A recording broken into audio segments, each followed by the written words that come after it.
Social media पर channel Mahalakshmi की ओर से घड़ी बजाए आर्ट और सादर जय करते हैं। आज की शुरुआत जहाँ जगह जगह जा रहे हैं वह बात बाद में करेंगे, पर आपसे आज इसकी बात करेंगे। ब्रेकिंग न्यूज़ इन कन्नड़, और कन्नड़ में ही चैनल महालक्ष्मी इस समय है। यह अब से पहले थोड़ा कार्यक्रम बना दिया है जो एपिसोड देख रहे हैं आप। विजयपुरा की खबर है ये। यहाँ पर कमरुद्दीन कमांडर था अलाउद्दीन खिलजी का, 11वीं सदी की बात कर रहे हैं आपसे। तब मल्लीनाथ भगवान का ऐतिहासिक प्राचीन मंदिर था।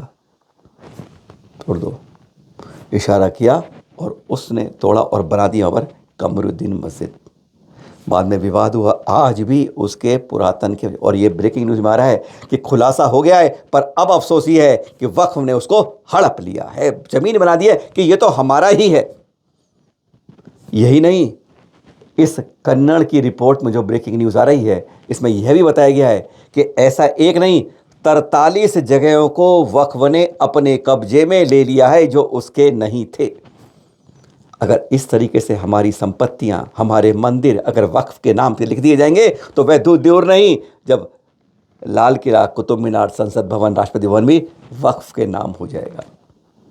और जैन समाज को इसके बारे में कोई ना कोई एक्शन लेना पड़ेगा, क्योंकि कई जगह इस तरह की बातें विवादें चल रही हैं। पर अगर मल्लीनाथ भगवान का 10वीं सदी से पहले का प्राचीन मंदिर है जिसका अवशेष आज भी है, प्रमाण मिल रहे हैं, लेकिन यह ब्रेकिंग न्यूज़ में बता रहा है कि जैन समाज की वह बस्ती उसमें कब्जे में कर ली गई है। कमरुद्दीन मस्जिद के नाम से वक्फ ने कह दिया हमारे नाम की लिखी हुई है।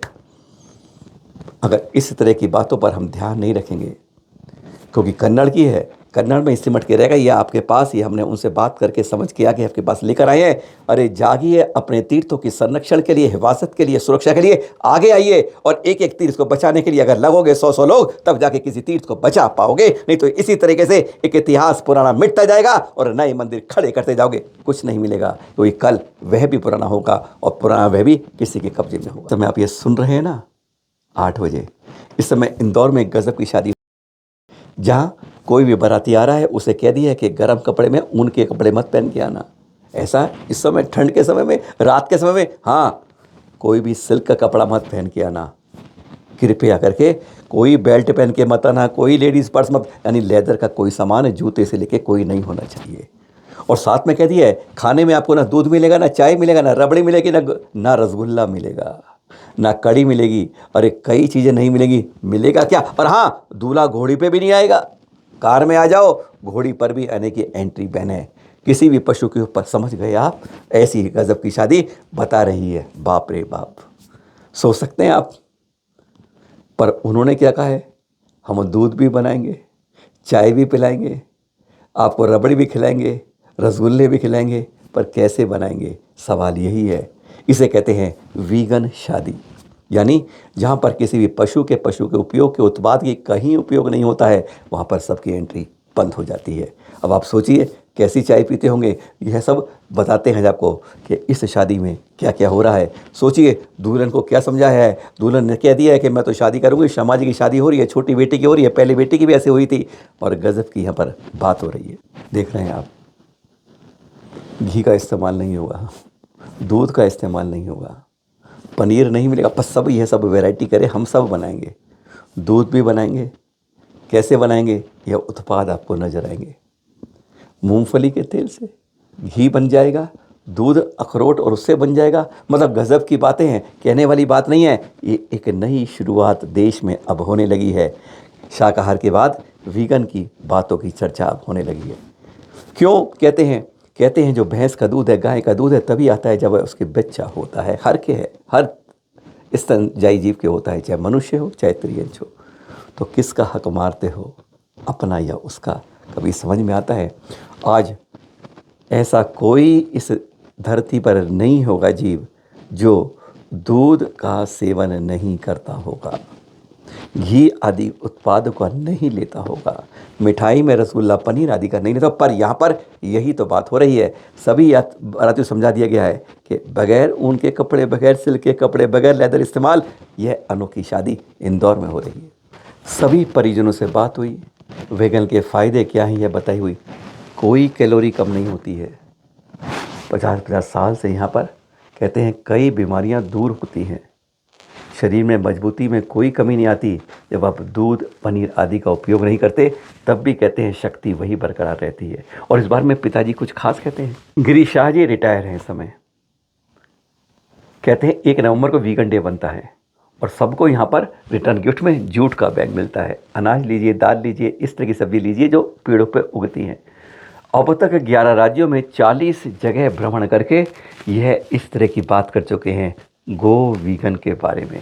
एक नई शुरुआत कर रहे हैं।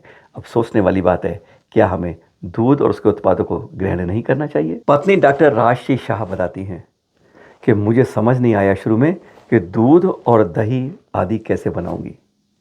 बाद में समझ आया मूंगफली, ओट्स आदि के साथ दूध बन जाएगा।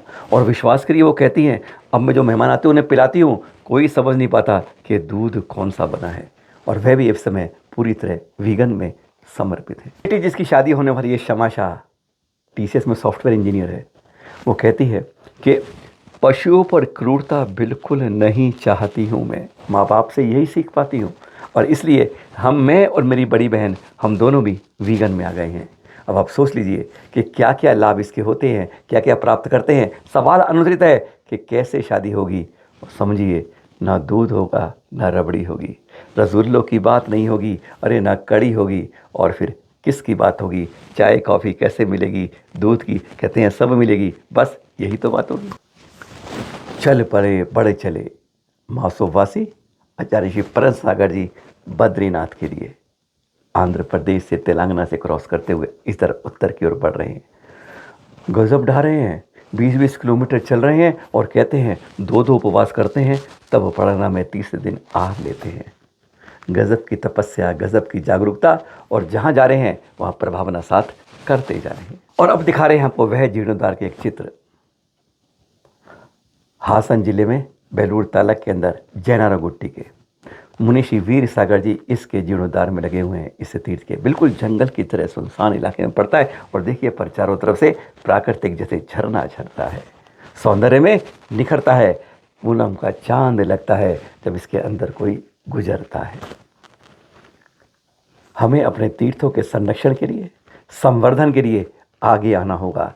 एक एक कदम सबको बढ़ाना होगा। तीर्थों की सुरक्षा अपने धर्म की, जैन की, संस्कृति की, विरासत की तभी हो पाएगी। जैन सभ्यता तभी अतीत से गुनगुना पाएगी जब तक हम पुराने तीर्थों का जीर्णोद्धार में अपने सहयोग का अर्पण करेंगे।